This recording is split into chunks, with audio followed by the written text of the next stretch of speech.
anugerah. Kami tahu kalau hari ini kami ada. Kami tahu kalau hari ini kami bertahan untuk satu kehidupan yang lebih baik. Karena kami tahu ada Yesus yang menjamin semuanya di belakang kami. Dan kami percaya sebagai umat yang Kau kasih, kami tidak akan pernah dikalahkan oleh si jahat. Tetapi kami bersama-sama dengan Engkau dan Roh Bapa yang di surga, kami akan mengalahkan dunia ini. Kami akan mengalahkan si jahat dan kami akan menyatakan kemuliaan Allah. Terima kasih Yesus, terima kasih. Kami serahkan diri kami dalam tangan kuasa-Mu.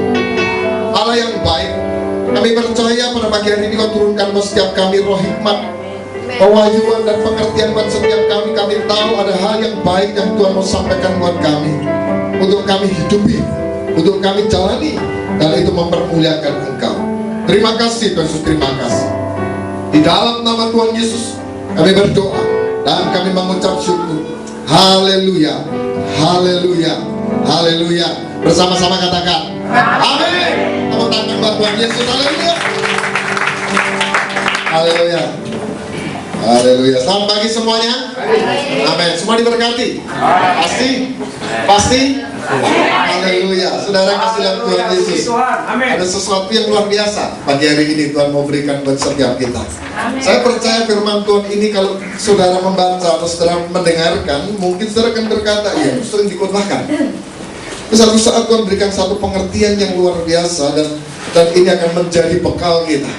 Seperti kita ketahui saudara, kalau kita berkata dalam 1 Yohanes 5, 18-19, di ayat 19-nya di sana dikatakan, saudara, di sana di ayat 19 dikatakan kita tahu bahwa kita berasal dari Allah dan seluruh dunia berada di bawah kuasa si jahat. Oleh karena itu, memang kalau kita katakan dunia ini adalah dunia yang sedang ada di dalam kegelapan, ya. Tapi bukan karena dunia ini sedang ada dalam kegelapan kita takut, bukan karena dunia sedang ada dalam kegelapan dan kita mundur. Tapi kita semua percaya ada Yesus yang luar biasa, siap untuk kehidupan kita yang lebih baik. Amin. Dalam segala sesuatu Tuhan ingin kita menjadi lebih baik.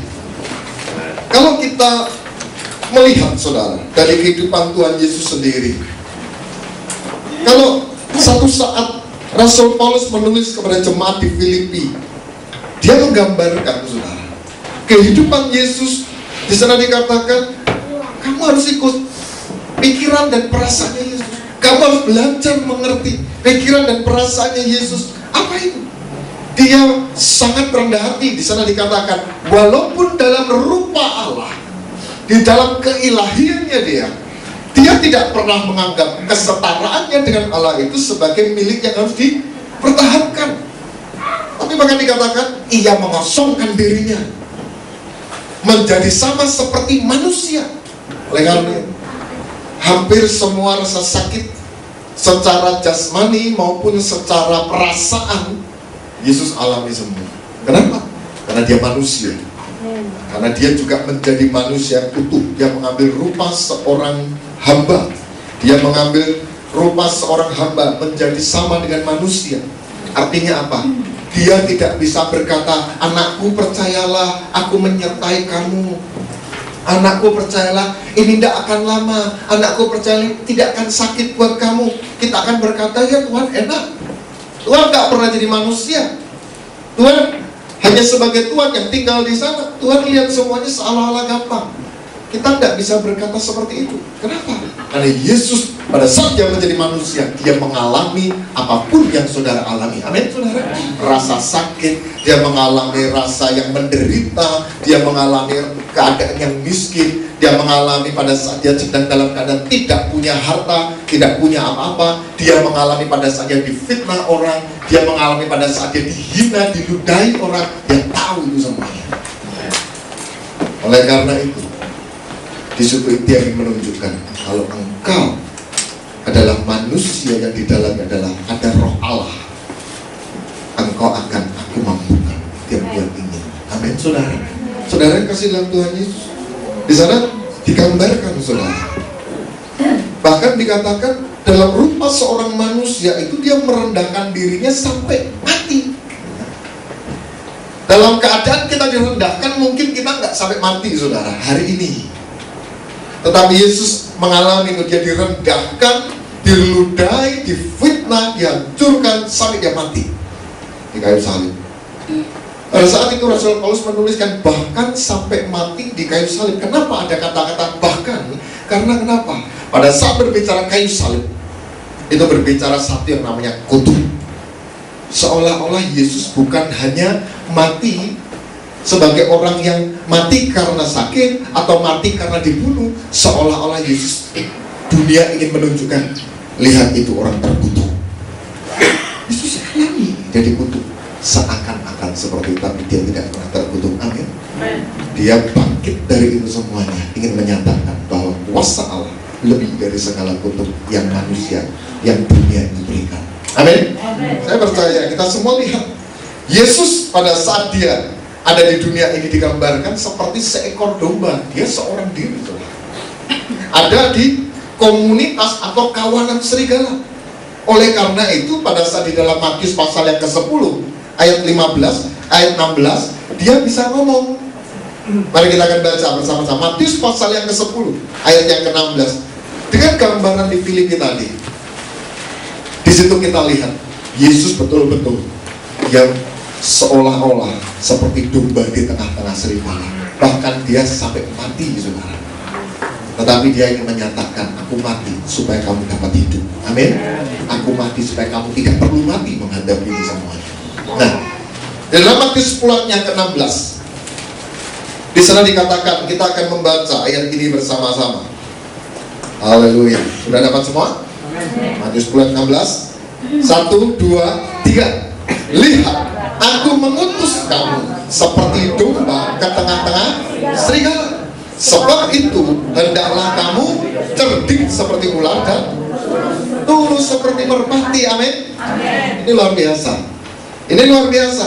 Yesus itu menjalani ini semua. Dia menasihatkan sesuatu bukan karena dia pengen ngomong yang sesuatu perkataan bijak, tetapi dia menasihatkan sesuatu karena dia menjalankan itu. Amin. Nanti kita akan lihat apa yang Yesus lakukan. Di sana dikatakan, lihat, aku mengutus kamu seperti domba ke tengah-tengah serigala. Judul hari ini yang ingin saya sampaikan buat saudara adalah domba menjadi terang dalam komunitas serigala. Domba ini menjadi terang dalam komunitas serigala. Ini yang luar biasa. Di sini ditunjukkan, saudara, ada sesuatu yang luar biasa Tuhan ingin berikan buat setiap kita. Saya ingin ajak kita baca satu ayat lagi, saudara. Satu ayat lagi di dalam Filipi pasal yang kedua, ayat 14 dan ayat 15. Filipi pasal yang kedua, ayat 14 dan 15. Di sana dikatakan, lakukanlah segala sesuatu dengan tidak bersungut-sungut dan berbantah-bantahan.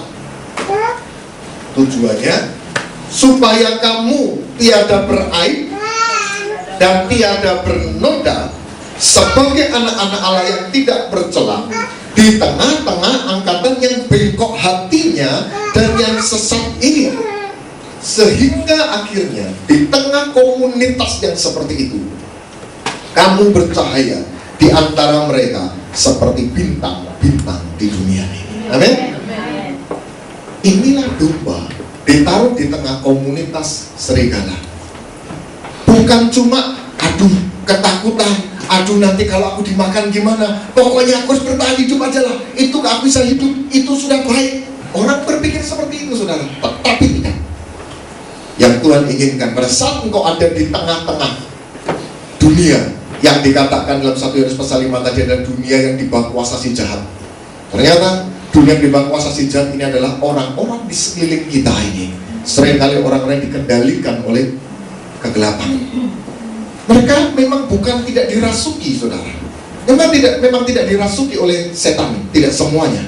Tetapi cara hidup mereka, perbuatan hidup mereka mencerminkan perbuatan hidup yang seperti si jahat. Dikatakan di sana tadi, di tengah-tengah angkatan yang bengkok hatinya dan yang sesat ini. Tapi tujuannya domba itu harus dikatakan sehingga kamu sebagai domba, kamu akan bercahaya di antara mereka seperti bintang-bintang di dunia. Ini luar biasa, saudara. Ini luar biasa. Kalau kita diperhadapkan dengan keadaan ini, saudara, kita akan lihat kayaknya ini sesuatu yang berbahaya. Sepertinya ini sesuatu yang tidak enak. Tetapi memang betul, saudara, pada saat kita lihat keadaan dunia yang seperti itu, kita memang tahu, dikatakan dunia ini sedang sesat. Dunia ini sedang berjalan menuju kepada satu yang disebut ujung maut. Ya, karena memang orientasi dari dunia ini, orientasinya bukan menuju kepada Tuhan yang benar. Saudara, pada saat dikatakan saudara ditaruh, aku mengutus kamu seperti domba, berarti mau tidak mau, suka tidak suka, saudara akan tetap berada di sana. Oleh karena itu lebih baik persiapkan diri. Amin. Lebih baik persiapkan diri, saudara. Karena kenapa? Ini sesuatu yang pasti. Sebelum ayat ini ditunjukkan, kita sudah tahu sekeliling kita pun memang seperti itu keadaannya. Hari ini kita ditunjukkan, memang itu yang Tuhan inginkan. Memang Tuhan sengaja lakukan itu di dalam kehidupan kita. Kenapa, saudara? Kita dihadapkan dengan serigala. Serigala ini, saudara, ternyata kalau kita pelajari, saudara, menurut versi Rasul Paulus, salah satunya gambaran dari apa, saudara? Gambaran dari penyesat. Gambaran dari penyesat. Kalau kita coba, kita akan lihat di dalam Kisah Para Rasul pasal yang ke-20. Kisah Para Rasul pasal yang ke-20.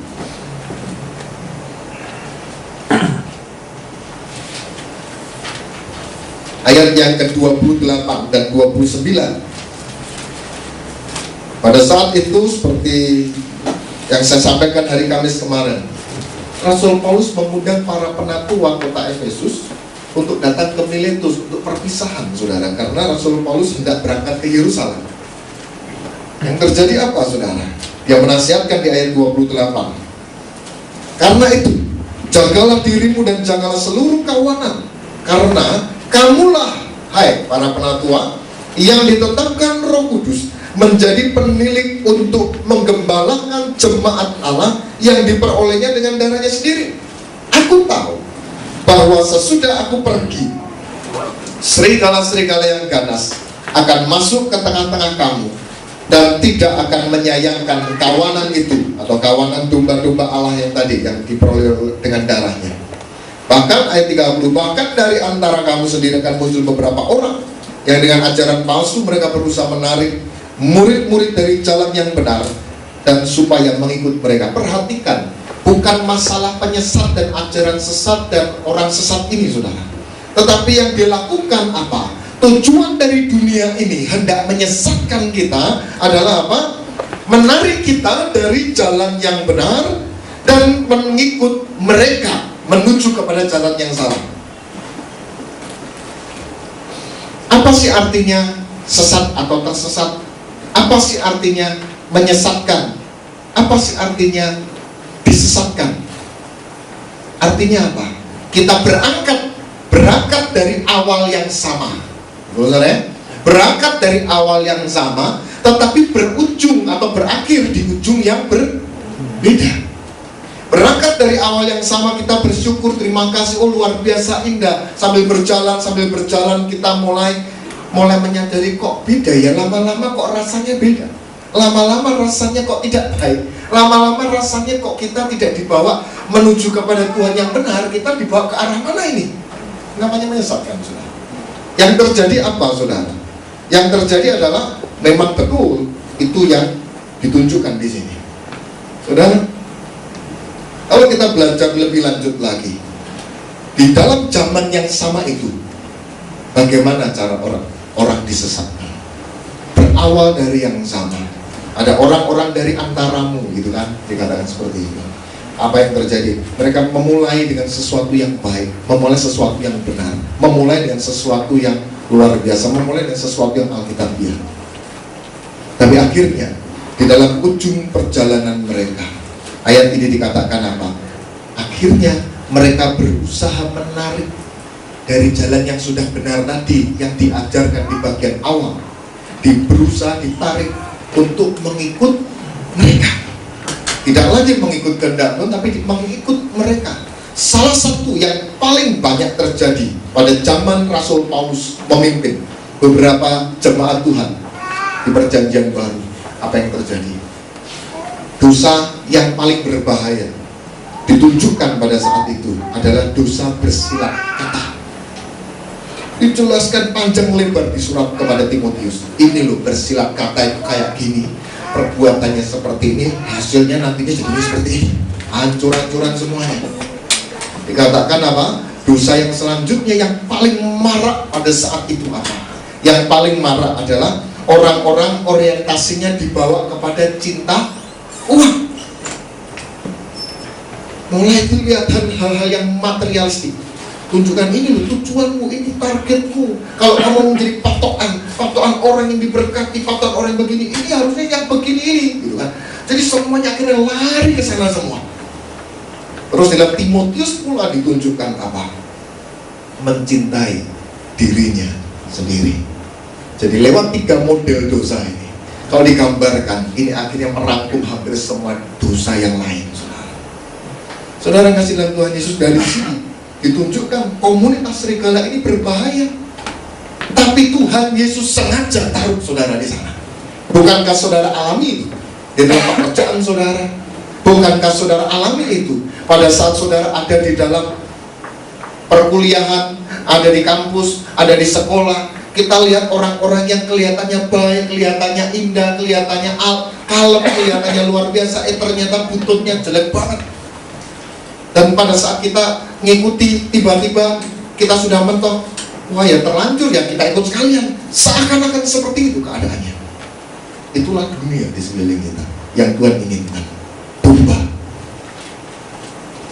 Dombanya harus hidup. Amin, saudara. Harus tetap hidup. Bukan hanya untuk bertahan hidup saja, itu cukup. Bukan hanya itu. Tetapi tadi disampaikan yaitu apa?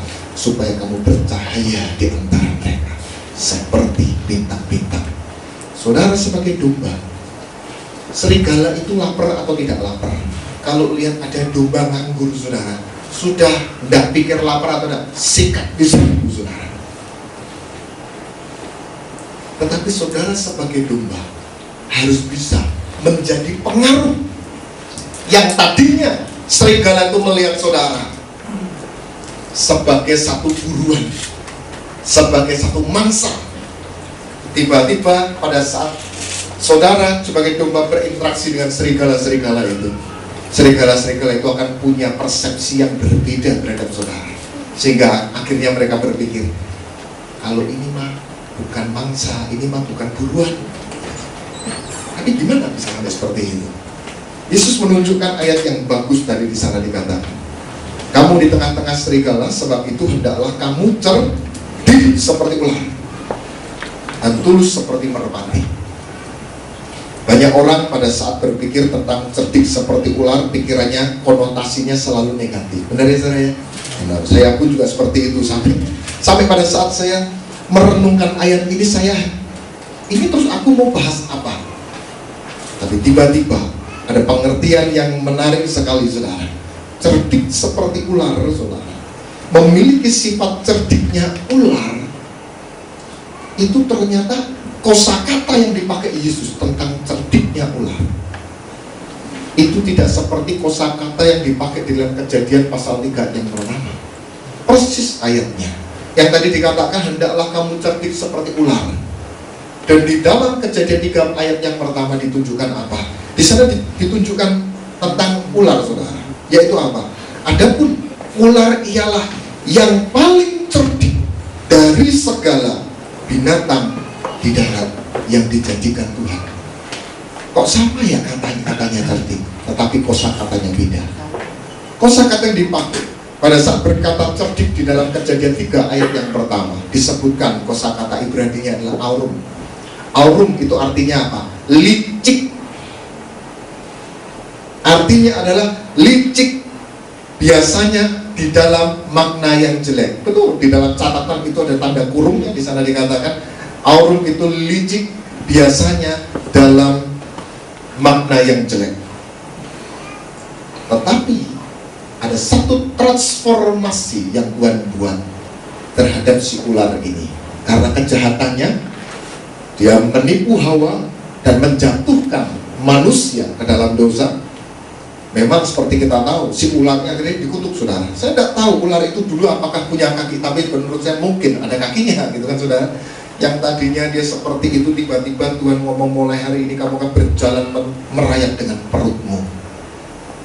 Seolah-olah tadinya dia punya kaki, sekarang jadi nggak punya kaki. Seolah-olah seperti itu. Tetapi untuk menjalani kehidupan yang sulit bagi binatang ular ini, saudara, Tuhan menggantikan dengan sesuatu yang luar biasa. Pada saat saudara lihat ular yang ada di bayangan saudara, saudara takutnya untuk diapakan, saudara? Takut apa, saudara? Bisanya, gitu kan? Takut dengan taringnya, gitu kan? Takut dililit, gitu kan, saudara? Ternyata kekuatan yang luar biasa ular ini ada di mulutnya. Ada bisa, tapi juga ada taring. Ternyata hampir seluruh bagian kehidupan ular itu, saudara, sensor kehidupannya ada di mulut semuanya. Pada saat dia cari makan, saudara, dia mencium bau bukan dengan hidungnya, tapi dia mencium bau dengan sensor yang ada di lidahnya. Pada saat dijulur-julurkan itu, dia tahu ada di mana ada makanan, di mana ada sesuatu, di mana ada bahaya. Dia tahu, saudara. Dia digantikan dengan satu yang luar biasa di mulutnya. Nah, akhirnya di dalam perjanjian baru Tuhan pakai juga, hendaklah kamu cerdik seperti ular. Tetapi kosakata yang dipakai Tuhan di dalam pada saat Yesus berkata cerdiknya ular itu, kosakata yang dipakai itu bukan kosakata yang jelek, saudara. Dia memakai kosakata yang bernama phronimos dalam bahasa Yunani. Phronimos dalam bahasa Yunani itu artinya apa, saudara? Artinya bersifat reflektif. Dia ini tahu merefleksi dirinya, mengukur dirinya sendiri ini dalam keadaan seperti apa. Dalam keadaan yang seperti ini, ya aku tahu dirilah, itu reflektif. Phronimos artinya reflektif. Phronimos punya arti apa? Bijaksana. Heran, saudara. Tuhan pakai ular, tetapi untuk berbicara sesuatu yang baik, bijaksana. Terus dipakai yang lain lagi. Ular ini berbudi. Dia punya kepandaian, dia punya intelektual yang Tuhan taruh di dalam kehidupan si ular ini. Di sini kita lihat, saudara, pada saat kita tahu Tuhan inginkan seperti ini, kita baca hampir semua teks bahasa Inggris ayat yang sama ini, Matius pasal 10 ayat yang ke-16. Di sana dikatakan, hendaklah kamu bijaksana seperti ular. Di Alkitab kita dikatakan, hendaklah kamu cerdik seperti ular. Tetapi di dalam bahasa Inggris hampir semua teks itu menyebutkan hendaklah kamu bijaksana. Beberapa ayat yang lain di dalam teks yang lain, versi yang lain dikatakan, hendaklah kamu penuh kewaspadaan dan berhati-hati. Ini menarik, saudara. Ini menarik. Pada saat itu saya coba cari, ular ini sebenarnya punya spesifikasi apa sih? Kelebihannya apa? Menurut dunia binatang.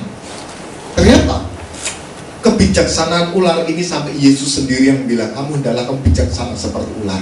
Ternyata ular itu pada saat diteliti oleh para ahli modern, saudara, ular itu adalah makhluk yang paling waspada. Di antara semua makhluk di bumi ini, dia adalah makhluk yang paling waspada di dalam kehidupannya setiap saat. Ini luar biasa. Dia makhluk yang paling waspada. Dia adalah makhluk yang bisa merekam dengan akurat lingkungan sekelilingnya kayak apa. Ada kerikil di mana, ada batu besar di mana, batu kecil di mana, ada lorong di mana, ada kayu di mana. Di tempat dia berada, dia merekam itu semuanya dalam waktu singkat, akurat. Sehingga jika terjadi sesuatu, saudara, dia dikagetkan, itu kaget, saudara. Dia langsung dalam seketika dia bisa hitungan detik bisa melarikan diri, hilang segera. Kenapa? Dan dia tidak hilang lari panik gitu terus nabrak-nabrak. Enggak, saudara. Sensornya ini luar biasa. Dia paling waspada. Dia hitungan detik sampai dia bisa hilang dari pandangan saudara, dan dia bisa bersembunyi dengan tepat, tidak nabrak sana dan nabrak sini. Ini hebat tuh. Ini hal yang Tuhan tunjukkan. Di sini saya sadar, kenapa Tuhan ingin saudara menjadi cerdik atau bijaksana seperti ular.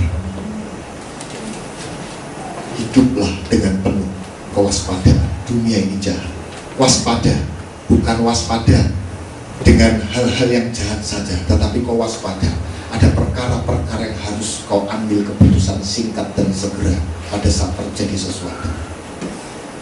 Di dalam penyelidikan tentang ular ini di dalam hitungan detik dia bisa hilang dari pemandangan manusia, melarikan diri. Yesus pun mengalami. Satu saat Yesus berkata, pada saat dia tunjukkan, berbicara tentang Bapa, kamu lihat Bapa, kamu lihat aku juga. Orang Yahudi marah besar. Mereka orang Yahudi mengeroyok Yesus, hendak melempar Yesus dengan batu. Tapi dalam sekejap Yesus menyingkir dari antara mereka. Benar, itu luar biasa. Seperti ular dalam sekejap, dan dia sudah ada di tempat yang aman. Yang luar biasa. Saudara kasih dalam Tuhan Yesus di sini tunjukkan, kita waspada apa? Kita waspada dengan keadaan jahatnya dunia ini. Kita tidak bisa lari dari dunia ini karena kita masih hidup di dunia. Kita mau tidak mau ada di dalam keadaan itu.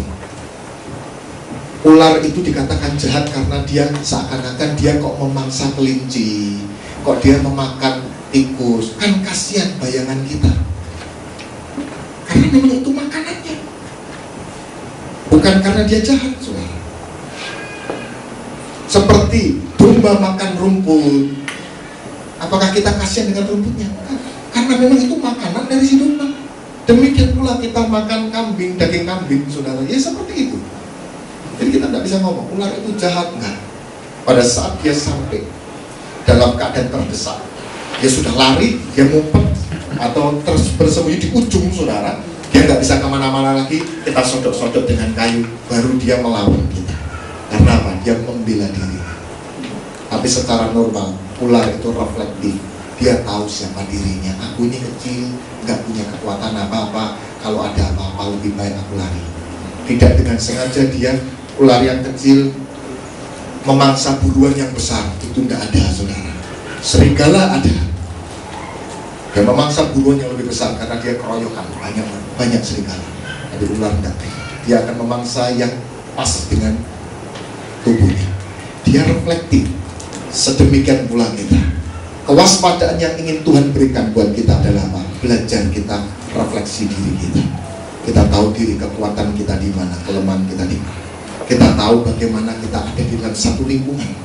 Kita tahu bagaimana berkata-kata dengan bijaksana. Kita tahu bagaimana berbicara dengan banyak orang. Orang yang lebih tinggi dari kita, orang yang lebih rendah dari kita. Bagaimana kita bergaul dengan mereka. Itu namanya bijaksana. Sehingga akhirnya karena domba ini pandai untuk bergaul dengan serigala, akhirnya domba ini tidak dimangsa oleh serigala. Yang terjadi, tapi pada saat tiba-tiba serigalanya menjadi ganas tiba-tiba atau panik tiba-tiba ingin memangsa dia tahu caranya si domba ini segera lari, bersembunyi dan tidak akan mengalami apa-apa. Ini satu yang Tuhan tunjukkan, satu gambaran yang luar biasa. Hikmat di dalam intelektual kita, di dalam perkataan kita, di dalam sikap hidup kita. Itu yang ingin ditunjukkan Tuhan lewat gambaran ular. Bukan sesuatu yang buruk, bukan sesuatu yang jelek, bukan sesuatu yang kok harus seperti ular. Tuhan emang nggak bisa pakai perumpamaan yang lain. Tuhan pakai ular ini karena Tuhan tahu kehidupan ular yang sesungguhnya. Tuhan ingin transformasikan itu di dalam kehidupan kita, bukan jadi jahat seperti ular, tapi kita memiliki hikmatnya, kebijaksanaan ular itu. Ini luar biasa. Yang menjadi hampir mirip, saudara. Ular yang tadinya jahat dikutuk, tetapi diberikan senjata yang luar biasa, yaitu mulutnya. Di mulut ini ada bisa, ada taring, ada lidah, ada sensor. Semuanya ada di sana. Demikian pula orang percaya. Amin. Saudara, domba yang kelihatannya lemah, tetapi Tuhan berikan juga kekuasaan di dalam mulut kita. Amin. Coba kita akan lihat Roma pasal yang ke-8. Kalau di dalam mulut ular yang tadinya dipakai untuk menipu Hawa, Tuhan ubahkan bukan lagi untuk menipu. Ada taring dan ada bisa, ada kekuatan di mulut si ular. Bukan untuk berbuat jahat, tetapi untuk makan. Demikian pula orang-orang Kristen. Memang domba itu lemah dan bodoh, tetapi kita sebagai orang-orang yang percaya diberikan senjata yang luar biasa oleh Tuhan Yesus untuk mempertahankan dirinya, yaitu apa? Mulut yang berkuasa. Mulut yang berkuasa. Roma 10 ayat yang ke-8. Roma 10 ayat yang ke-8. Di sana dikatakan, saudara, tetapi apakah katanya? Ini firman itu dekat kepadamu, yakni di dalam mulutmu dan di dalam hatimu. Coba buka lagi Efesus pasal 4. Efesus pasal 4 ayat yang ke-29. Efesus pasal 4 ayat yang 29. Di sana dikatakan lagi, janganlah ada perkataan kotor keluar dari mulutmu, karena di dalam mulut kita ada kuasa Allah. Tetapi di sana dikatakan, tetapi pakailah perkataan yang baik untuk apa, saudara? Membangun. Di mana perlu, supaya mereka yang mendengarnya beroleh kasih karunia. Orang-orang yang berbuat jahat, orang-orang yang berbuat licik di sekitar kita, yang mereka punya kebiasaan memang perbuatannya seperti itu, saudara. Yang Tuhan inginkan apa? Yang Tuhan inginkan lewat perkataanmu, lewat nasihatmu yang membangun, lewat sesuatu yang dimana perlu mereka dibangun. Mereka beroleh apa? Kasih karunia. Mereka dipengaruhi oleh mulut kita. Ini hebat. Karena Tuhan katakan, ular yang seperti itu, yang tadinya mulutnya jahat dan mulutnya menipu Hawa, Tuhan ganti dengan ada satu kekuatan di mulutnya. Demikian pula kita, domba yang lemah, yang dikatakan bodoh, tetapi Tuhan berikan kuasa di dalam mulut kita, sehingga saudara, apa yang terjadi? Kita luput dari semua yang jahat tadi. Yang selanjutnya, saudara, dikatakan, hendaklah kamu tulus seperti merpati. Hendaklah kamu tulus seperti merpati. Kata-kata tulus ini di dalam bahasa Inggris diterjemahkan harmless. Harmless itu artinya, ya, dia tidak berbahaya, dia akan merugikan. Dia tidak akan berbahaya, dia tidak akan merugikan saudara. Seakan-akan kehidupan merpati ini meyakinkan semua serigala di sekeliling kita. Aku ini tidak berbahaya buat kamu, aku ini juga bukan makananmu. Seakan-akan seperti itu, saudara. Sehingga akhirnya si serigala itu terpengaruh dan tidak akan memakan kita. Kira-kira gambarnya seperti itu. Tetapi di dalam bahasa aslinya dikatakan akeraios. Akeraios artinya apa? Dia tidak tercampurkan, dia tidak terkacaukan, atau dia itu adalah tulus, dia tidak merugikan, dan dia itu sederhana. Akeraios dari bahasa aslinya keranumi. Keranumi itu artinya dicurahkan. Saudara punya air, dimasukkan ke satu kolam yang lebih besar. Kolamnya mungkin kotor, air saudara bening, dia dicampurkan di sana, dicurahkan keranumi. Tetapi apa yang terjadi? Ada kata awalannya A, dengan ada kata awalan A itu artinya tolak belakang dengan itu. Pada saat dia dicurahkan, dia tidak tercampur baur, tapi tetap ada di situ. Amin, saudara. Tidak melarikan diri, tetap ada di sana, tetapi tidak terkacaukan, tidak tercampurkan. Itu yang Tuhan inginkan. Jadi artinya apa, saudara? Merpati memiliki karakteristik yang unik berdasarkan sifat tulusnya. Pada saat merpati ditaruh di dalam satu lingkungan, dia tidak merugikan dirinya, dia tidak merugikan orang di sekelilingnya, dia tidak gampang komplikasi, tidak gampang dipengaruhi, tetapi juga dia tidak mempengaruhi yang jelek kepada orang yang lain. Yang terjadi apa? Saya satu saat saya melihat ada satu penelitian tentang merpati ini, saudara. Ada orang itu orang biasa. Pada saat ditunjukkan ada ular di situ, yang dilakukan orang apa? Dia langsung panik, cari benda pemukul, cari apa? Cari batu, ingin bunuh ular itu seketika, saudara. Secara psikis itu reaksi spontan. Orang yang sama, tiba-tiba dia ada di satu ruangan, ditaruh di situ ada merpati. Yang tadinya panik, pengen pukul, pengen bunuh si ular, seketika pada saat dia lihat ular, saudara, yang terjadi adalah dia tiba-tiba jadi malah kasihan sama si merpati ini. Kelihatan loh, kamu kok seperti itu. Dia didekati si merpatinya dan tidak diapa-apakan. Di sini memang paling banyak kita berbicara tentang merpati, itu paling banyak selalu berbicara tentang ketulusan. Ya, Alkitab pun mencatat merpati itu gambar ketulusan. Iya. Tetapi yang menarik, saudara, merpati itu sendiri keberadaannya di mata orang-orang, saudara, bukan sesuatu yang membahayakan, bukan sesuatu yang merugikan, bahkan kayaknya ingin membuat kita mendekat dan memegang itu. Itu yang menarik. Demikian pula Yesus ngomong, kamu domba, kamu itu makanannya serigala, tetapi kamu ditaruh di kawanan komunitas serigala supaya kamu tulusnya seperti merpati. Yang tadinya serigala lihat kamu pengen makan kamu, tetapi mereka dipengaruhi oleh keteladananmu. Amin, saudara. Dipengaruhi oleh keteladananmu berada di komunitas mereka. Mereka tidak akan pernah merugikan hidupmu. Amin.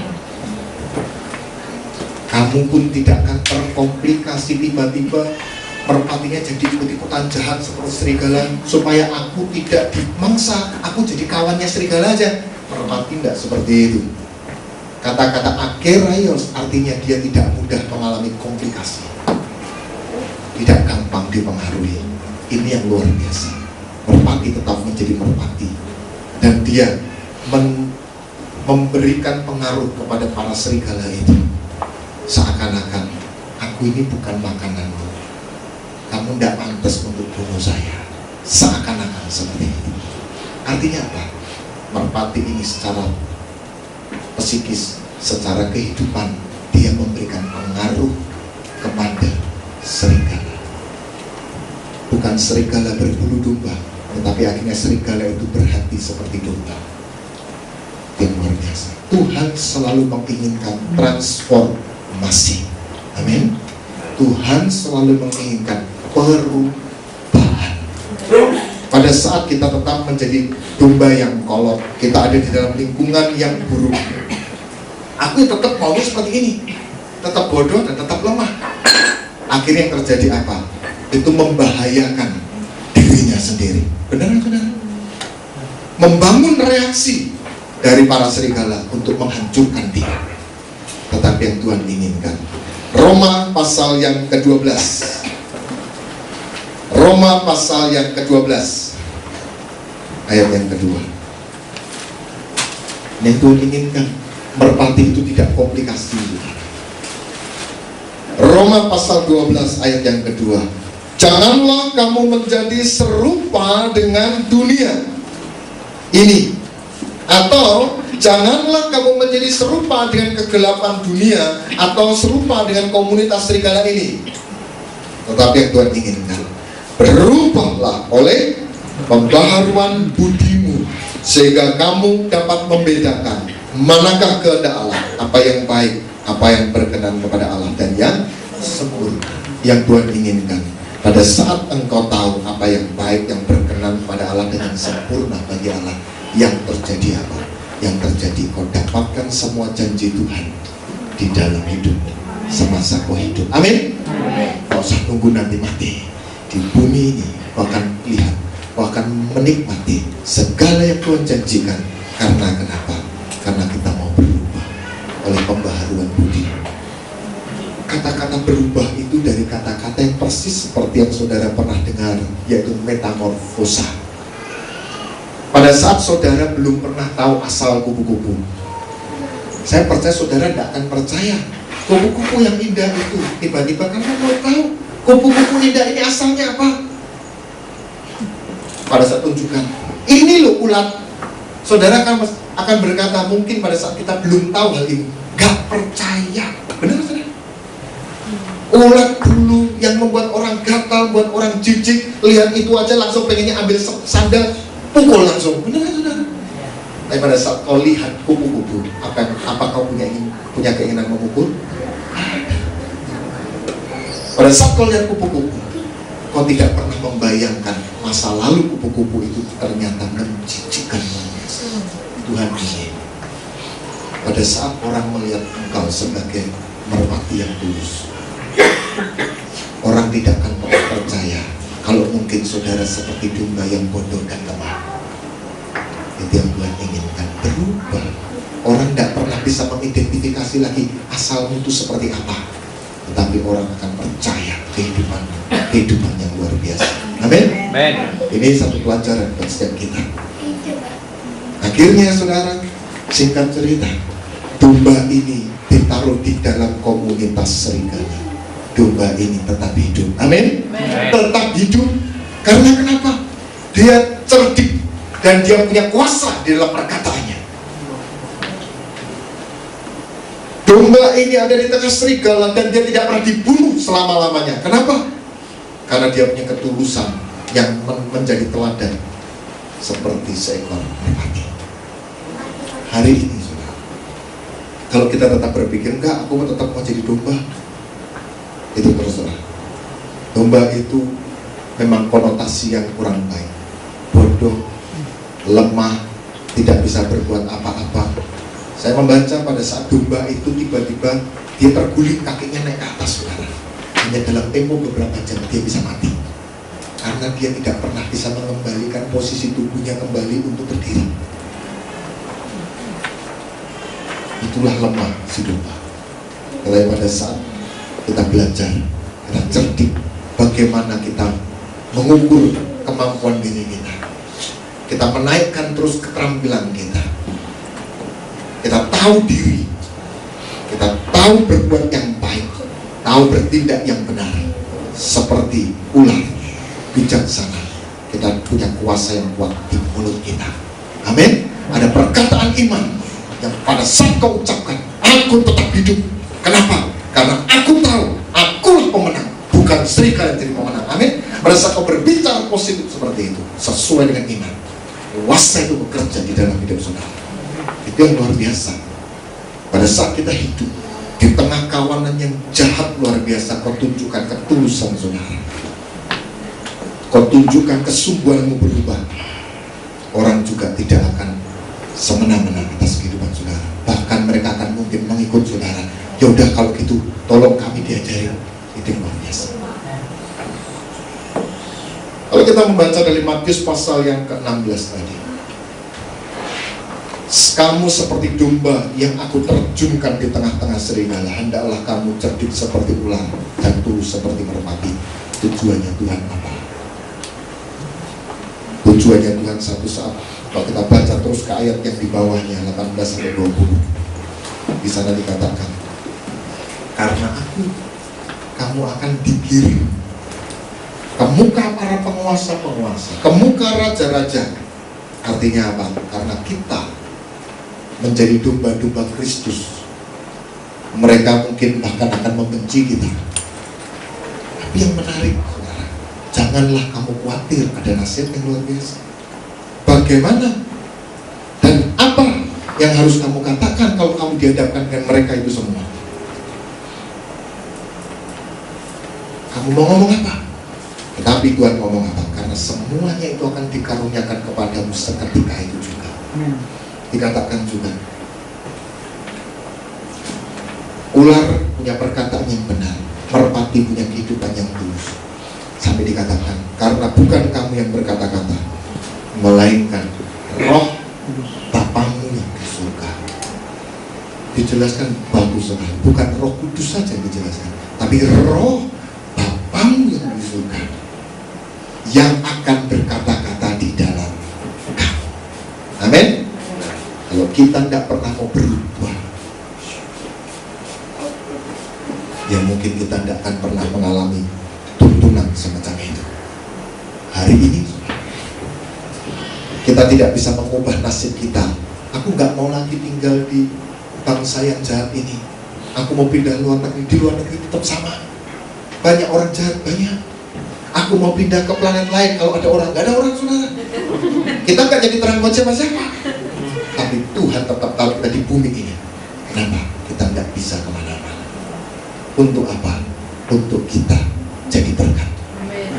Untuk kita menjadi terang di sana. Kita bukan bertahan hidup, amin saudara, tetapi kita mempengaruhi dan membuat orang lain beroleh kasih karunia, amin saudara. Kita mempengaruhi bukan karena kita bertahan hidup, kita membuat orang lain menjadi lebih hidup, amin saudara. Mereka yang tadinya binasa, mereka yang tadinya jahat, mereka yang tadi mati rohnya, pada saat berkenal dengan saudara, dia mau berbuat jahat kepada saudara, akhirnya dia memperoleh kehidupan lewat kehidupan saudara. Dia memperoleh kehidupan lewat kesaksian hidup saudara. Dia memperoleh kehidupan lewat apa yang kau sampaikan. Dia memperoleh kehidupan pada saat kau berjalan hidup dengan ketulusan dan keteladanan, dan dia berubah. Amin. Hidupmu dikatakan sukses bukan karena kau punya segala sesuatu. Hidupmu dikatakan sukses pada saat engkau punya pengaruh yang besar kepada sekeliling saudara. Amin. Amin. Tepuk tangan buat Tuhan Yesus. Untuk kita sekarang akan berdiri bersama-sama. Haleluya.